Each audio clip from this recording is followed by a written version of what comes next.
but I'm a Londoner, and I came to Grimsby for a job originally, and I thought Grimsby was going to be like Cornwall, and there would be a lot of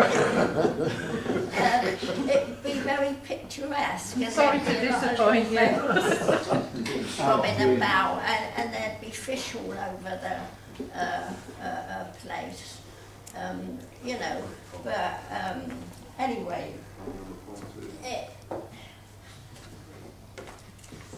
my dad, every Saturday, my dad, he'd take us to the fish shop up Harrow Road. Well, you won't know that because it's in London, but anyway, and then we used to have like shrimps and cockles and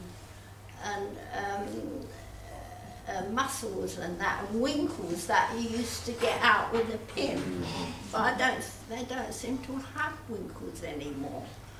And oh yeah, and then on a Sunday sometimes he'd take us up to Petticoat Lane and have jelly deals, and he said the best stall was I can't eat them. Tubby Isaac's. So we used to go down Tubby Isaac's, and so you eat these jelly deals with a bit of bread and a bit of vinegar and salt and pepper, and you spit the bones on the floor. And so I thought, but they don't seem to have any jelly deal stalls in Grimsby. But anyway, once a year I go to Norwich on a coach, and the first thing I do, I go to the market, to the jelly deal stall, and eat jelly deals and spit the bones on the floor. That's the best bit.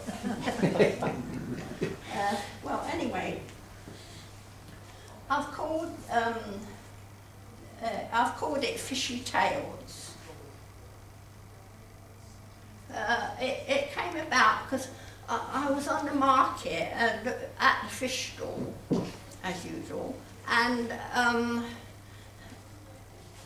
I saw this peculiar black fish at the back of the stall, and it wasn't flat like the other fish. You know, it's cornered round like that, and it had its mouth open, and it was so ugly, and I felt really sorry for the poor little thing, you know.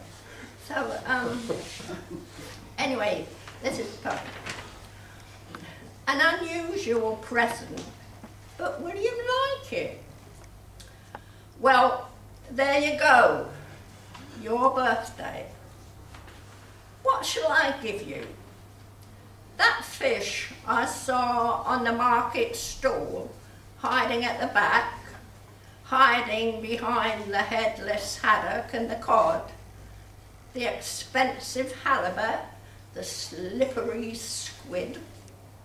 This fish was ugly, unfit to eat, haunting the darker regions, not wishing to be seen. Its mouth open and snarling in death, as though in that moment it had caught its reflection in a diver's helmet. It will never know that I felt towards it tenderness and love even, as it sat there, squat, unwanted, on the fishmonger's slab.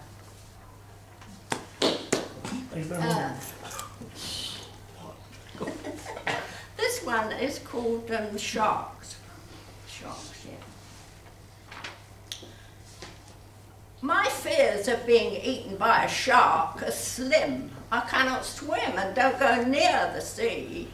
And yet, at the back of my mind, I find myself thinking, seeing the shape, the graceful bulk, the hulk of a warship sunk at unimaginable depth, the breadth of its fearsome cutting tail, the teeth Cold marble eyes assessing my size, drawn and quartered, loss of limbs, threshing the water, its evil mouth grins. After the blood, after the first bite, the Red Sea surges, the waves take fright, and the cry is, "Kill the shark!" But why? It has more reason to be here than I. In its fishy world, what joy it must feel, seeing before it its very next meal.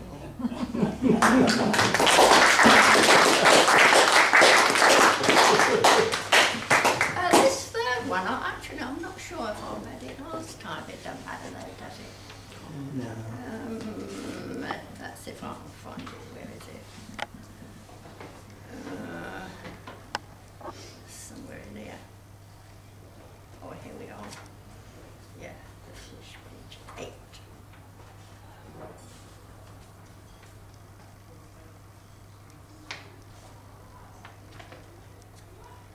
Oh yeah, that's it.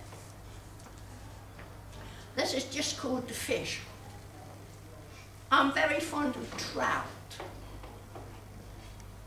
but this is a meal for, it's sort of in a way from the trout's point of view, I suppose. The fish. Candles flickering, green bottles reflecting shadows on the white cloth. We study the menu. The waiter licks his pencil. His feet hurt. He's been all day on the go. And to follow, we choose the fish. If he hurries, he'll have time for a beer and a fag between courses. A trout swims, a milky rainbow, in the centre of my plate. This is where his end lies, not in the stormy seas where he was born, but on a dish. Wreaths of carrots, sprouts, and greasy potatoes attend his passing. The spine filleted, the thin bones exposed to the elements, the skin burnt and blackened under the grill. Dead eyes red-rimmed, his body scattered with almonds. Above his head, the knife descends to cut and cut again. Back and forth the waves' unceasing thrust. In the constellation of Pisces, amongst the stars he swims, flicking his tail against the sky.